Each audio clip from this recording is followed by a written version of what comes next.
Dans cette vidéo, nous allons voir comment géoréférencer une carte topographique. Donc, premièrement, on déclare le datum ou le système de coordonnées du projet. On sait très bien que les cartes topographiques algériennes sont rédigées ou sont produites dans le Nord Sahara 1959, associées à l'ellipsoïde Clark 1880 et à la projection UTM. Donc, dans notre cas, notre carte se trouve dans la zone centrale, donc dans les environs d'Alger. Donc, on est dans le fuseau 31. Donc, on déclare le Nord Sahara 1959 UTM 31 Nord. Deuxième étape, on ouvre l'image en question. Ici, algw.jpeg. Donc, c'est une carte scannée qui est stockée dans le format JPEG. Et puis avec la carte topographique, on se retrouve dans le cas idéal du géoréférencement. Donc on a le choix de géoréférencer soit dans les coordonnées planes en utilisant les croisillons, soit en coordonnées géographiques en utilisant les intersections du carroyage.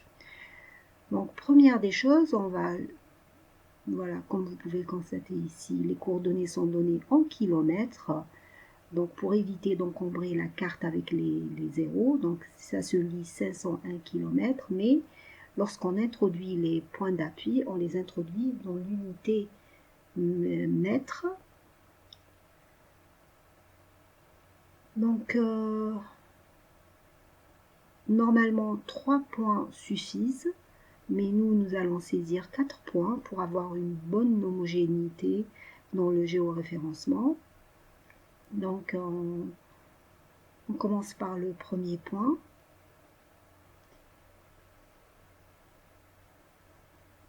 Donc on lance l'outil géoreferencing. S'il n'est pas encore activé, il suffit de cliquer un peu n'importe où dans la barre de menu supérieure avec un clic avec le bouton droit et on active l'outil géoreferencing.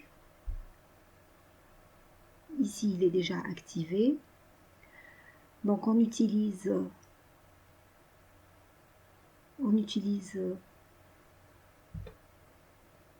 l'outil de saisie des points de contrôle, donc un premier clic pour indiquer l'intersection du croisillon et un deuxième clic avec le bouton droit pour introduire les coordonnées que nous avons lues auparavant sur la carte. Donc ici 501 000 en X et 44 millions 80 000 en Y. Ça, c'est pour le premier point. Pour le deuxième point, on va aller chercher un point dans l'extrémité supérieure gauche pour avoir une bonne homogénéité. Donc 511 km et 4080 km en Y. Donc on introduit une deuxième fois le deuxième point de contrôle. Donc un premier clic pour indiquer l'intersection du croisillon et un deuxième clic pour faire correspondre à cette intersection-là ces coordonnées réelles qui sont 511 km et 4080 km quand on saisit, on les saisit en mètres. Donc on va chercher un troisième point.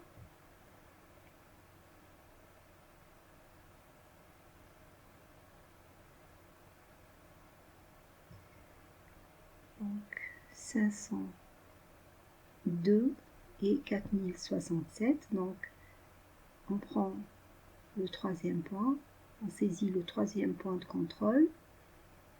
Donc pour une bonne précision du pointé, donc il faut zoomer au maximum, prendre l'outil de rajout ou de saisie des points de contrôle, donc un premier clic pour pointer l'intersection et un deuxième clic avec le bouton droit pour introduire les coordonnées XY correspondant à ce croisillon.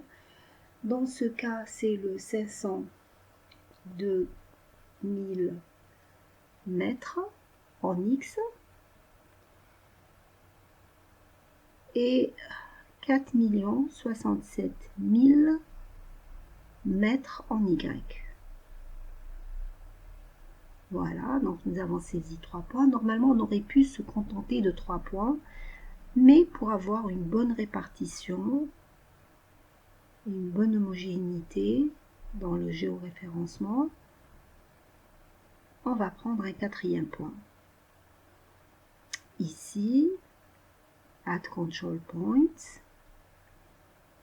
Donc un premier clic pour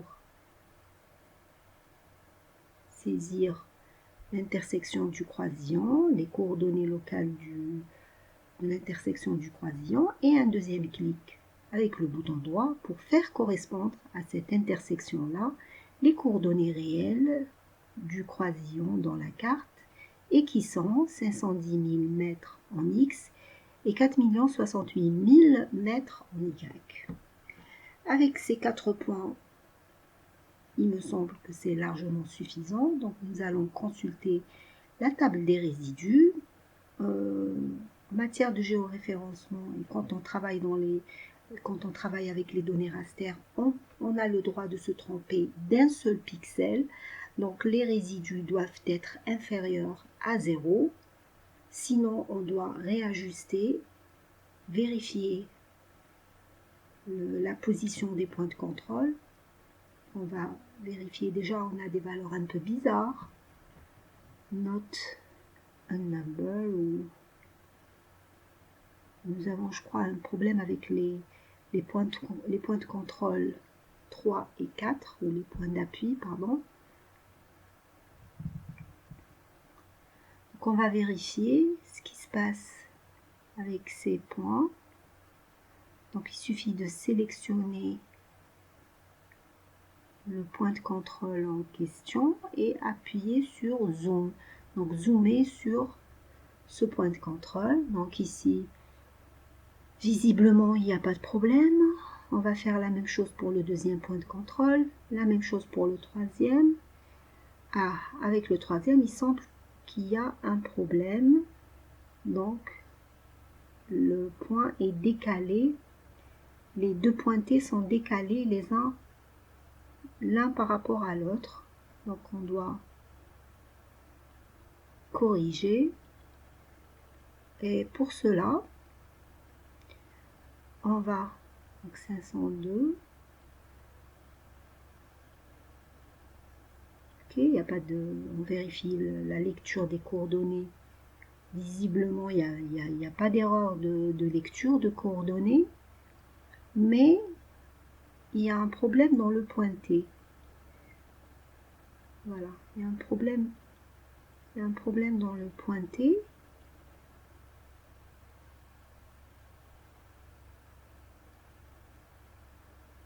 Ok.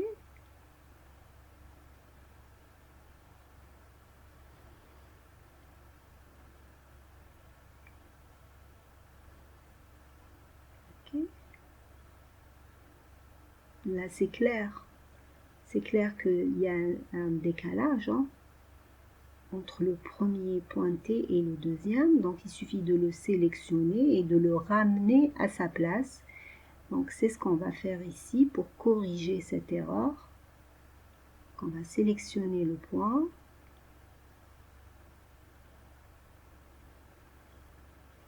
On va zoomer encore.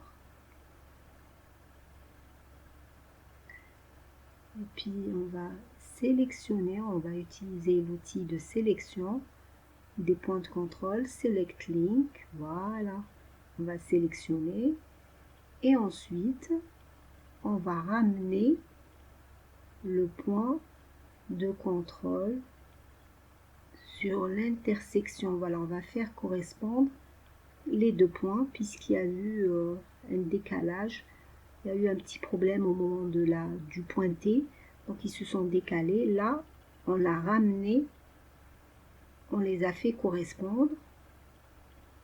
On va répéter la même chose pour le troisième point de contrôle, point de contrôle ou point d'appui. Bon, normalement, ce n'est pas la même chose. Les points d'appui, on les utilise pour construire le modèle. Les points de contrôle, c'est pour contrôler le modèle. même ici c'est le même problème. On voit bien que les deux points sont décalés.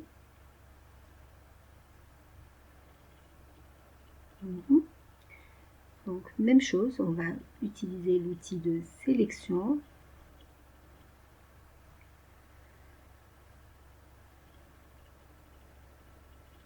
Voilà, on va revérifier. 1, le 2. Très bien, ils sont confondus, presque confondus. On vérifie le troisième point, c'est bon.